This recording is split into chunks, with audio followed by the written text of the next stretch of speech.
Hello guys, എന്തൊക്കെയുണ്ട്? സുഖല്ലേ? So ഇന്ന് നമ്മുടെ day 1 of exploring Dubai part 2 ആണ്. സോ അങ്ങനെ ബൂജ് ഖലീഫ കണ്ടിറങ്ങി നമ്മൾ നേരെ പോയി ദുബായ് മോളിനകത്തുള്ള അണ്ടർ വാട്ടർ സൂലോട്ട്. ഒരു മോളിനകത്ത് സെറ്റ് ചെയ്ത ഒരു വണ്ടർ ആണ് ഗൈസ് നമ്മളിപ്പോ കാണാൻ പോകുന്നത്. ടിക്കറ്റ് എടുക്കാതെ തന്നെ നമുക്ക് ഇതിന്റെ ഔട്ട് റിവ്യൂ പുറത്ത് നിന്ന് കാണാം ഗൈസ്. ടിക്കറ്റ് എടുത്ത് അകത്ത് കയറിയപ്പോഴോ ഇതാണ് സീൻ. ഇനി ഷാർക്കിനെ എന്ന് കാണാൻ ഡീപ് സീലൊന്നും പോണ്ട ഗൈസ്. ദുബായ് മോളിലോട്ട് വന്നാൽ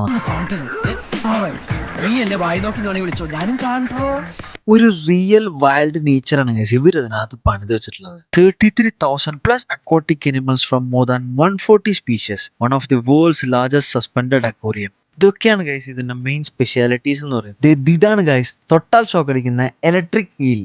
അതുകൊണ്ട് തന്നെ നമ്മൾ തൊടാൻ പോയില്ല. മര്യാദക്ക് മീനിനെ കണ്ടോണ്ടിരിക്കുന്ന ആ കൊച്ചിന്റെ കയ്യിൽ നിന്ന് ഒരു ഹായ് ചോദിച്ചു മേടിച്ചാണ് നിങ്ങളിപ്പോ കണ്ടത്. അതിന്റെ ടേക്കോട്ടെ അല്ലേ. അങ്ങനെ ലൈഫിൽ ആദ്യമായിട്ട് പെൻഗ്വിനെയും കണ്ടു. പെൻഗ്വിനെ കാണാൻ ഇനി അന്റാർട്ടിക്കയിലും പോണ്ട. ദേ കിടക്കണുണ്ടല്ലേ എന്താ അവന്റെ ജാടാന്ന് പറഞ്ഞപ്പോഴത്തേനും അവനെന്നെ അകത്താക്കാൻ നോക്കി. പിന്നൊന്നും നോക്കിയില്ല, നമ്മളാണ് ചട്ടിയിൽ നോക്കി.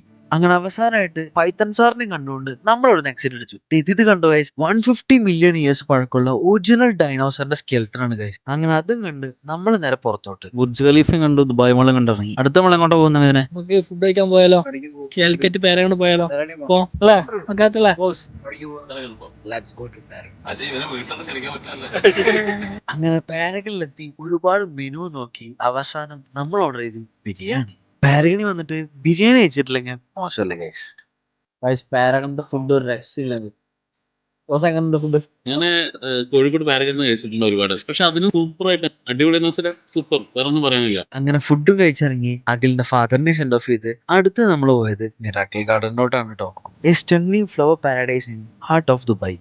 അതാണ് guys miracle garden. 150 million flowers കൊണ്ട് മേക്ക് ചെയ്ത അമേസിംഗ് ഷേപ്സും അതുപോലെ തന്നെ സ്കൾപ്ചേഴ്സും ആണ് നമുക്കിവിടെ കാണാൻ സാധിക്കുന്നത്. സമ്മർ സീസൺ ആയതുകൊണ്ട് ഓൾമോസ്റ്റ് ക്ലോസിംഗ് ആയിട്ടുള്ള ഫേസിലാണ് നമ്മൾ അവിടെ എത്തുന്നത്. അതുകൊണ്ട് തന്നെ ഇതിന്റെ ഒരു എക്സാക്ട് ബ്യൂട്ടി നമുക്ക് എക്സ്പ്ലോർ ചെയ്യാൻ പറ്റിയില്ല ഗൈസ്. സാരമില്ല, ഇതിന്റെ വിന്ററിൽ ഓപ്പൺ ആകുമ്പോൾ മസ്റ്റ് ആയിട്ടും നമ്മൾ വന്ന് കണ്ടിരിക്കും. അങ്ങനെ ഡേ 1 സക്സസ്ഫുള്ളി കംപ്ലീറ്റ് ചെയ്ത് നമ്മൾ തിരിച്ചു റൂമിലോട്ട്. ബാക്കി നമുക്ക് അടുത്ത വീഡിയോയിൽ കാണാം ഗൈസ്. Bye bye.